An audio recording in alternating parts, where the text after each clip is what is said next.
تو جی رمضان کی بابرکت راتوں میں خوش آمدید۔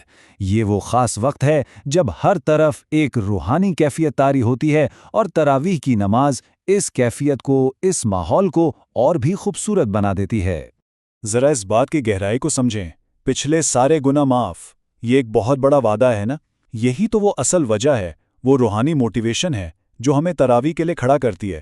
یہ صرف ایک نماز نہیں بلکہ یہ بخشش اور اللہ کے قریب ہونے کا ایک سنہری موقع ہے۔ تو چلیں دیکھتے ہیں کہ آج ہم کیا کیا جاننے والے ہیں۔ سب سے پہلے کہ تراویح ہے کیا، اسے پڑھنے کا طریقہ کیا ہے، پھر وہ مشہور سوال 8 رکعت یا 20، نماز کے دوران کن آداب کا خیال رکھنا چاہیے، اور سب سے اہم اس عبادت کی برکتوں کو سنبھال کر کیسے رکھنا ہے۔ تو سب سے پہلے آئیے بالکل بنیاد سے شروع کرتے ہیں۔ آخر یہ تراویح ہے کیا اور دین میں اس کی اتنی اہمیت کیوں ہے؟ بڑی دلچسپ بات ہے کہ اس نماز کے نام میں ہی اس کا مطلب چھپا ہوا ہے۔ تراویح عربی لفظ ترویہ سے نکلا ہے، جس کا مطلب ہوتا ہے آرام کرنا، سکون کرنا۔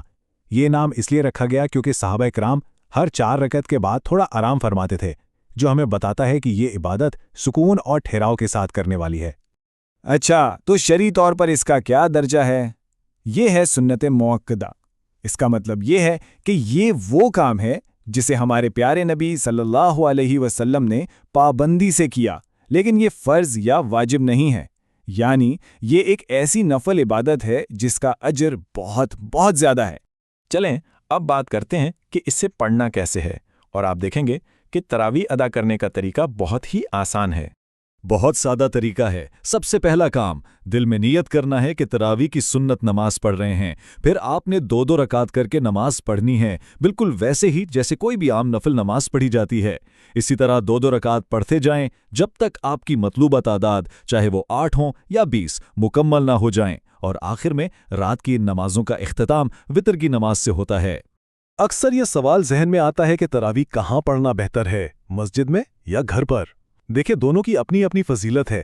مسجد میں جماعت کے ساتھ پڑھنے سے ایک کمیونٹی کا، ایک ساتھ عبادت کرنے کا زبردست احساس ملتا ہے، اور حدیث میں تو یہاں تک آتا ہے کہ جو امام کے ساتھ آخر تک نماز پڑھے اسے پوری رات کی عبادت کا ثواب ملتا ہے۔ دوسری طرف گھر پر بھی اسے پڑھا جا سکتا ہے۔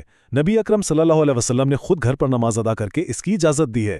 گھر پر نماز پڑھنے میں سہولت ہوتی ہے، اور خاص طور پر خواتین کے لیے گھر پر پڑھنا بہت فضیلت کا باعث سمجھا جاتا ہے۔ اچھا جی، اب آتے ہیں اس سوال پر جس پر شاید سب سے زیادہ بات ہوتی ہے، 8 رکعت یا 20۔ یہ سمجھنا بہت ضروری ہے کہ یہ ایک علمی اختلاف ہے، کوئی جھگڑے کی بات نہیں۔ تفصیل میں جانے سے پہلے ایک بات سمجھنا بہت بہت ضروری ہے۔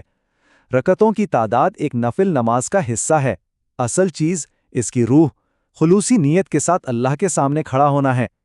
اس چھوٹی سی تفصیل پر کمیونٹی کو تقسیم کرنا کسی بھی طرح درست نہیں۔ دونوں ہی نقطۂ نظر کی بنیادیں بہت مضبوط ہیں۔ جو لوگ 8 رکعت پلس وتر پڑھتے ہیں ان کی دلیل براہ راست نبی اکرم صلی اللہ علیہ وسلم کا عمل ہے۔ حضرت عائشہ صدیقہ رضی اللہ عنہا فرماتی ہیں کہ آپ صلی اللہ علیہ وسلم نے رمضان ہو یا غیر رمضان رات میں 11 رکعت سے زیادہ کبھی نہیں پڑھیں۔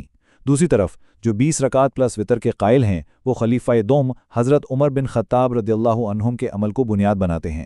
انہوں نے اپنے دور میں تمام صحابہ کو 20 رکعت پر جمع کیا اور سب نے اس پر اتفاق کیا، جو ایک طرح کا اجماع بن گیا۔ یہ نبی اکرم صلی اللہ علیہ وسلم کے اس حکم کی بھی پیروی ہے کہ میرے بعد میرے خلفاء کی سنت پر بھی عمل کرنا۔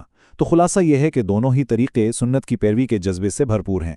تو رکعتوں کی تعداد سے آگے بڑھتے ہیں اور بات کرتے ہیں ان آداب کی جو ہماری نماز کی روح ہیں اور اس عبادت کو اور بھی خوبصورت بناتے ہیں۔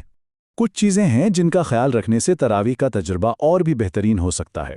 سب سے اہم ہے خشوع، یعنی پوری توجہ سے نماز پڑھنا، جلدی جلدی کرنے سے بچنا، صفوں کو سیدھا رکھنا اور بیچ میں خالی جگہ نہ چھوڑنا۔ مسجد میں ہیں تو فضول باتوں سے، شور شرابے سے پرہیز کرنا، دوسروں کا خیال رکھنا، جیسے بہت تیز پرفیوم نہ لگانا جس سے کسی اور کی توجہ بھٹکے، اور اگر کوئی کسی مجبوری کی وجہ سے نماز نہیں پڑھ پا رہا تو وہ دعا اور صدقہ جیسی دوسری عبادات میں مصروف رہے۔ اور اب ہم اس گفتگو کے سب سے اہم حصے کی طرف آ رہے ہیں۔ یہ جو ساری محنت ہم رمضان میں کرتے ہیں اس کا اصل مقصد کیا ہے اور اس کے اثر کو باقی کیسے رکھا جائے؟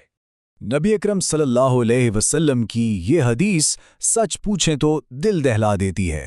یہ ایک بہت گہری اور طاقتور تنبیہ ہے ان لوگوں کے لیے جو اپنے اعمال کی حفاظت نہیں کرتے۔ اس کا مطلب کیا ہے؟ یہ حدیث ان لوگوں کی بات کر رہی ہے جو لوگوں کے سامنے تو بہت نیک اعمال کرتے ہیں،